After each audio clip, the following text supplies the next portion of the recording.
Hello friend, welcome to our channel. दोस्तों, मेरा नाम अली हैदर है। मेरा नाम अली रजा। मेरा नाम आमिर।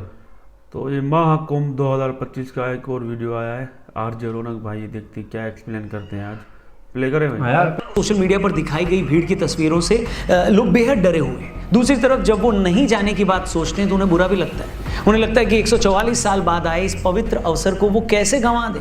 आखिर कितने ही लोग हैं जिनके जीते जी महाकुंभ का ये अवसर तो आता ही नहीं है। ऐसे में हम इस मौके को कैसे गंवा दें। लेकिन मौनी अमावस्या के दिन जो हादसा हुआ उसके बाद मन में ख्याल भी आता है कि अगर ऐसा कुछ मेरे या मेरे परिवार के साथ हो गया तो क्या होगा। मैं अच्छे से जानता हूं दोस्तों कि ये उधेड़-बुन लाखों लोगों के मन में बनी हुई है और इसका जवाब ज़्यादातर लोगों को नहीं मिल रहा। तो आज के वीडियो में हम कोशिश करेंगे कि इस पूरे मुद्दे के एक एक पहलू पर आपसे बात करें।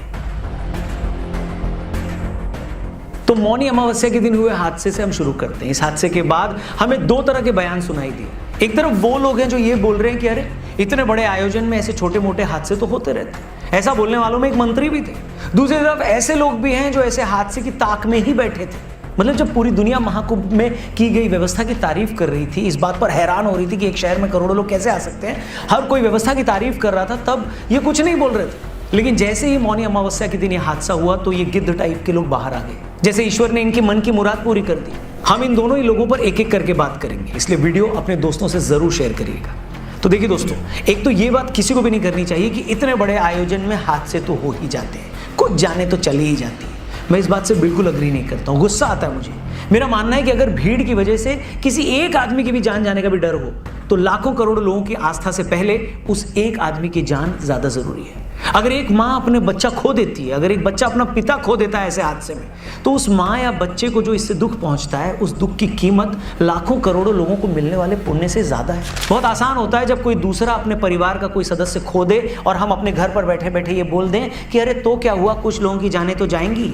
ऐसा है तो फिर ये बड़े बड़े लोग ऐसा क्यों नहीं करते? वीवीआईपी व्यवस्थाएं मत करवाएं, उसी तरह स्नान के लिए लाइनों में लगे जैसे आम आदमी लगता है। तब हम भी ये समझ जाएंगे कि इन्हें अपनी जान की परवाह नहीं है। लेकिन खुद के लिए हर तरह की सुविधा लेकर किसी की मौत पर यह कह देना कि ऐसा तो हो ही जाता है, ये कहीं से अक्लमंदी नहीं है। अब सवाल यह है कि ऐसे हादसे फिर रोके कैसे जाएं? तो भाई अगर एक शहर में कुछ वर्ग किलोमीटर के दायरे में एक वक्त में 10 करोड़ लोग आ जाएंगे तो हादसे तो वैसे भी नहीं रुकेंगे। आज नहीं तो कल कुछ ना कुछ तो होगा ही। तो फिर सवाल यह है कि किया क्या जाए? देश में 100 करोड़ से ज्यादा हिंदू हैं, इतने लोगों को स्नान करना है तो वो भी प्रयागराज में आकर, तो किया क्या जाए?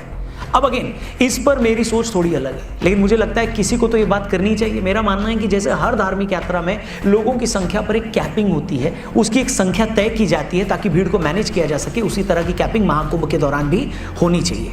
शहर में आने और शहर से जाने वाले लोगों की संख्या पर एक लिमिट तय होनी चाहिए। जैसा कि मैंने कहा, जगह तो लिमिटेड ही है, तो फिर उस जगह के हिसाब से एक हद तक ही लोग वहां आ सकते हैं, ये रूल बनना चाहिए। जैसे आपकी फैमिली में अगर शादी होती है तो आप एक बड़ा सा मैरिज हॉल बुक कराते हैं। घर के 10 बाय 10 के कमरे में तो 2000 लोगों को बुलाते नहीं, और अगर आप बुला लेंगे तो फिर वहां क्या होगा बताने की जरूरत भी नहीं है। एक शहर, वो भी उसके घाटों पर, एक वक्त में 3-4 करोड़ लोगों का आ जाना वैसे ही है जैसे 10 बाय 10 के कमरे में बुलाकर 10,000 लोगों को इकट्ठा कर लेना। हादसे की पूरे के पूरे चांसेस होते हैं वहां पर। और ये कोई नई बात नहीं है। वैष्णो देवी में भी ऊपर ज्यादा भीड़ हो जाने पर नीचे कटरा में ही लोगों को रोक दिया जाता है। अमरनाथ यात्रा से लेकर चारधाम यात्रा तक सभी जगह भीड़ को नियंत्रित करने के लिए एक हद तक ही लोगों को जाने दिया जाता है। तो फिर इस तरह का नियम महाकुंभ में भी होना चाहिए। हालांकि मौनी अमावस्या के दिन हुई भगदड़ के बाद प्रशासन ने भीड़ को मैनेज करने के लिए मेला क्षेत्र को नो व्हीकल जोन घोषित किया। वीवीआईपी पास रद्द किए गए, आने जाने के रास्तों को वन वे किया गया है। लेकिन ये सारी चीजें पहले से ही होनी चाहिए थी। और उससे भी ज्यादा बड़ी बात, एक लिमिट से ज्यादा लोगों को एक वक्त में शहर में नहीं आने देना चाहिए। मुझे पता है एक धार्मिक मामला है, लाखों लोगों की भावनाएं जुड़ी हैं, इसलिए लोगों को रोकने की बात कोई नहीं करता। लेकिन जैसा कि मैंने कहा, आस्था, भावनाएं, पवित्र आयोजन सब अपनी जगह है, सबका सम्मान भी होना चाहिए। लेकिन अगर भीड़ की वजह से एक भी जान जाती है तो सारी कोशिश उस एक जान को बचाने की होनी चाहिए, क्योंकि लाखों लोगों का कमाया पुण्य भी एक बच्चे को उसका पिता और एक माँ को उसका बच्चा वापस नहीं दिलवा सकता। दोस्तों, अब आते हैं उन लोगों पर जो ऐसे हादसों के बाद मजे लेने लगते हैं। लेकिन इससे पहले कि मैं ऐसे लोगों की बात करूं, आपको मैं 26 फरवरी को महाशिवरात्रि का जो महापर्व होने वाला है उससे जरूरी एक इंपॉर्टेंट इन्फॉर्मेशन देना चाहता हूं। हर साल की तरह इस बार भी आदि योगी की महादेव की उस बड़ी प्रतिमा के सामने ईशा फाउंडेशन में लाखों महादेव के भक्त महाशिवरात्रि मनाने आएंगे। और हर साल की तरह वहाँ के वॉलेंटियर्स उनके लिए महाप्रसाद की व्यवस्था करेंगे। तो पिछली बार भी हम सब ने मिलकर, आपने और मैंने मिलकर इस महाप्रसाद के लिए डोनेशन इकट्ठा किया था, कंट्रीब्यूट किया था। तो मैं चाहता हूँ इस बार भी हम और आप मिलकर कंट्रीब्यूट करें। डिस्क्रिप्शन में लिंक दिया है, जितनी आपकी शक्ति है, जितनी आपकी भक्ति है, आप जरूर कंट्रीब्यूट करिएगा और वो लिंक अपने हर एक दोस्त यार रिश्तेदार से शेयर करिएगा, जिससे वो भी इस महाप्रसाद में, महाशिवरात्रि के इस महापर्व में कंट्रीब्यूट कर सकें। और हर हर महादेव जरूर बोलिएगा। वीडियो में आगे बढ़ते हैं। दोस्तों, कुछ लोग मौनी अमावस्या के दिन हुए हादसे के बाद से बहुत खुश हैं। उन्हें लगा कि अब फलाना पार्टी को नीचा दिखाएंगे। ऐसे लोगों को मैं यही कहूंगा कि मित्रों, जब कोई इंसान माउंट एवरेस्ट के टॉप पर पहुंच जाता है ना, तो आप ये नहीं देखते कि रास्ते में उसका कितनी बार पैर फिसला या वो कितनी बार गिरा।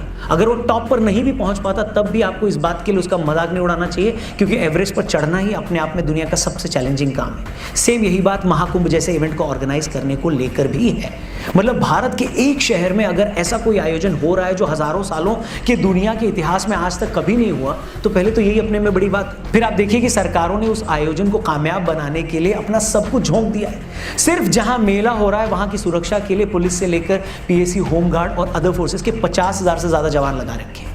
2,500 से ज्यादा सीसीटीवी कैमरे लगे हैं। 5,000 लोग सिर्फ सफाई कर रहे हैं। 13 टेम्पररी हॉस्पिटल बने हैं। 9,000 से ज्यादा एलईडी और सोलर लाइट्स लगी हैं। कितने लोहे के पुल बनाए गए हैं, कितने ही मोबाइल टावर्स लगे हैं। मतलब जो कुछ किया जा सकता था वो किया गया है। पिछले कुंभ के मुकाबले इस बार कुंभ का बजट भी 5 से 6 गुना ज्यादा है, लेकिन इसकी कोई तारीफ नहीं।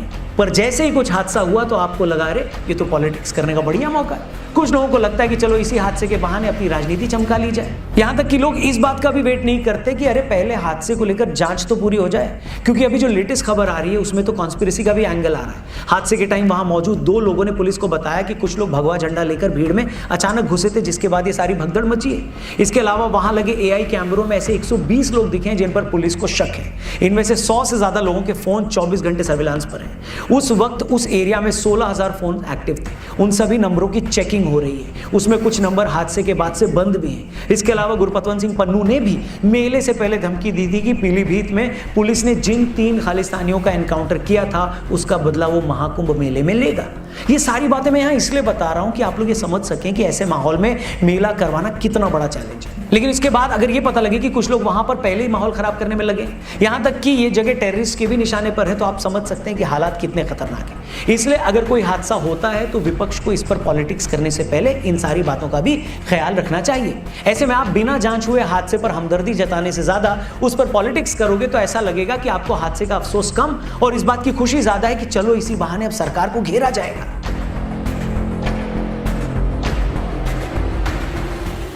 तो ये तो हो गई उन लोगों की बात जो हादसे को या तो छोटी मोटी घटना बताकर डिफेंड कर रहे हैं या उस पर पॉलिटिक्स कर रहे हैं। अब सवाल आ जाता है जिससे हमने अपना ये वीडियो शुरू किया था कि आप क्या करें?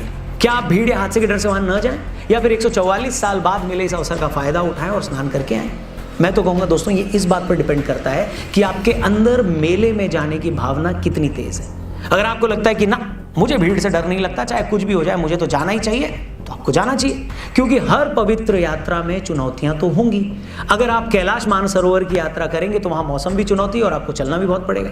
इस तरह केदारनाथ जी की यात्रा हो या अमरनाथ यात्रा, हर जगह मौसम और चढ़ाई एक चैलेंज है। उसी तरह प्रयागराज के इस महाकुंभ में वहां मौजूद भीड़ एक चैलेंज है। यहां भी आपको पवित्र संगम तक पहुंचने से पहले कई किलोमीटर चलना होगा। अगर आप इस सारे चैलेंजेस के लिए तैयार हैं तो जरूर होकर आइए। दूसरी तरफ अगर आप ऐसे इंसान हैं जिसे भीड़ से डर लगता है, जो कि बहुत लोगों को लग सकता है, अगर आपको ये लगता है कि मैं भी वहां किसी हादसे का शिकार ना हो जाऊं, तो आपका ये सोचना भी ठीक है। अगर आपके मन में जरा सा भी संदेह है तो किसी भी प्रेशर में बिल्कुल मत आए, वहां न जाएं। जो महादेव पूरी दुनिया को चलाने वाले हैं, पूरी दुनिया को संभालने वाले हैं, वो इतने दयालु भी हैं कि अपने भक्तों की दुविधा को समझ पाते हैं। इसलिए मन में रत्ती भर भी गिल्ट या ग्लानि मत पालें। आप अब भी न जा पाएं तो बाद में जब मौका मिले तब चले जाइएगा। बाकी आपका इस पूरे मामले पर क्या सोचना है, इस पर आपकी क्या राय है, कमेंट करके जरूर बताइएगा। अगर आप महाकुंभ में जाकर स्नान करके आ चुके हैं तो कमेंट में मुझे लिखकर बताइएगा कि हाँ मैंने स्नान कर लिया है। वहां जाने का आपका क्या एक्सपीरियंस था वो भी बताइएगा, और अगर जाने वाले हैं तो वो भी जरूर शेयर करिएगा। बाकी आप सब पर महादेव की कृपा यूं ही बनी रहे, और महादेव को सेलिब्रेट करने के लिए, महाशिवरात्रि को सेलिब्रेट करने के लिए इस बार फिर से महादेव के सामने, आदियोगी की उस मूर्ति के सामने लाखों भक्तगण महादेव के इकट्ठा होंगे और ईशा फाउंडेशन के वॉलंटियर्स उनके लिए मिलकर बनाएंगे महा अन्नदानम। पिछले साल भी हमने मिलकर उस महान दानव के लिए कंट्रीब्यूट किया था। इस बार भी हम सबके पास मौका है महादेव के भक्तों की सेवा करने का। डिस्क्रिप्शन में लिंक दिया है, उस पर क्लिक करके जितनी भी आपकी शक्ति हो ज़रूर डोनेट करें और ये लिंक अपने दोस्तों से ज़रूर शेयर करें ताकि वो भी कंट्रीब्यूट करें। चैनल सब्सक्राइब करके जाइएगा। जल्दी मिलते हैं। हर हर महादेव। तो यार महाकुंभ में भी ये सब कुछ हो रहा है, इतनी भीड़ है। और ये भाई मतलब अच्छे से एक्सप्लेन कर रहे थे कि गवर्नमेंट अपनी कोशिश कर रही है, लेकिन जो दूसरी तरफ की जो पार्टियां हैं ना वो मौका ढूंढ रही हैं कि इनको हम क्रिटिसाइज़ करें, इनको हम पकड़ें कि भाई ये कैसे आपने सहूलत दी है, लोग मर रहे हैं। लेकिन जब लाखों करोड़ों लोग आएंगे तो भाई ऐसा तो होगा। ये तो ऐसा है नहीं कि भाई कि सब भी आराम से जाएं, इतनी भीड़ भाड़ है भाई। तो ये गवर्नमेंट ने अपनी तरफ से कोशिश की है। हमने एक वीडियो देखा था, योगी जी ने बड़े भाई हज़ारों करोड़ दिए हैं कि भाई इनको सबको हर चीज़ दो, जो भी सहूलत है उन्होंने कोशिश की है। तो एक दो चीज़ से वो अगर चूक गए तो कोई बात नहीं, लेकिन उन्होंने अपनी तरफ से कोशिश की है। इतना बड़ा मेला है भाई, 144 साल बाद आया है, तो भीड़ आएगी। और लोग इतने, भारत की आबादी भी 140 करोड़ है, तो इसमें नुकसान मतलब ज़्यादा तो नहीं, 1-2% ही होगा। और उसको भी वो फेस कर रहे हैं और कोशिश कर रहे हैं कि जिन्होंने ये हरकत की है उनके फ़ोन वगैरह भी वो ट्रेस कर रहे हैं। तो बड़ी बात है भाई, हम तो इनको नहीं कहेंगे क्योंकि उन्होंने अपनी तरफ से बड़ी कोशिश की है। उनको बस सियासत करनी है भाई। लोग मर रहे हैं, जो भी भाई हादसे हो रहे हैं, तो भाई उसको भाई अभी आप कवर करो ना। नहीं भाई, उनको अभी गवर्नमेंट को क्रिटिसाइज कर रहे हैं भाई। उनको अभी सलाम करो गवर्नमेंट को, जो ये इतना बड़े महाकुंभ मेले को भाई संभाल रही है मैनेजमेंट, तो उनको सलाम करो। नहीं भाई, और उनको क्रिटिसाइज कर रहे हैं, उनके ऊपर हावी हो रहे हैं। ये उनको भाई धमकियां भी मिल रही हैं कि आपके महाकुंभ में बड़ी दहशतगर्दी करेंगे, ये करेंगे। नहीं भाई, वो नहीं देखते। बाकी ये सलाम है, मैं तो इनको सलाम करूंगा भाई। ये यार रौनक भाई ने जो हमें समझाया ना, महाकुंभ का मेला है, तो भाई साहब मैं तो दंग रह गया। इसको संभालना ही बड़ी बात है। बिल्कुल, ये महाकुंभ में 144 साल के बाद है। ये सारे पॉलिटिक्स वाले झाड़ते रहते हैं, आपस में मिलजुल करें ना, इस मेले को और अच्छा बनाए ना। नहीं बस जो आदमी हादसे हो रहे, नहीं बस पर तमाशा कर रहे, ये साले पॉलिटिशियन, मैं तो इनको बोलूँगा झक मारते रहते हैं, उनको डुबा दे। तो ये है ना, सारी आस्थाएं हिंदुओं की है ना, उस पर हेल्प करे भाई, जितने भी सारे ना छोड़ दे इंसानियत की खातिर। बाकी ये टेररिस्ट ये वो सारे धमकियाँ दे रहे हैं ना भाई, ये तो। हाँ भाई, ये वाला महाकुंभ है ना, पहली बार मैंने देखा है। और भाई मुझे तो भाई ये लोग पता नहीं कैसे आते हैं, बड़ी भीड़ होती है भाई, मैं तो हैरान हो गया हूँ। हाँ यार, हैरान तो हम भी हो गए इनकी भीड़ देखिए, लाखों करोड़ों लोग आते हैं। और मिलते हैं नेक्स्ट वीडियो में, देखते हैं अभी और क्या क्या इंडिया में होता है।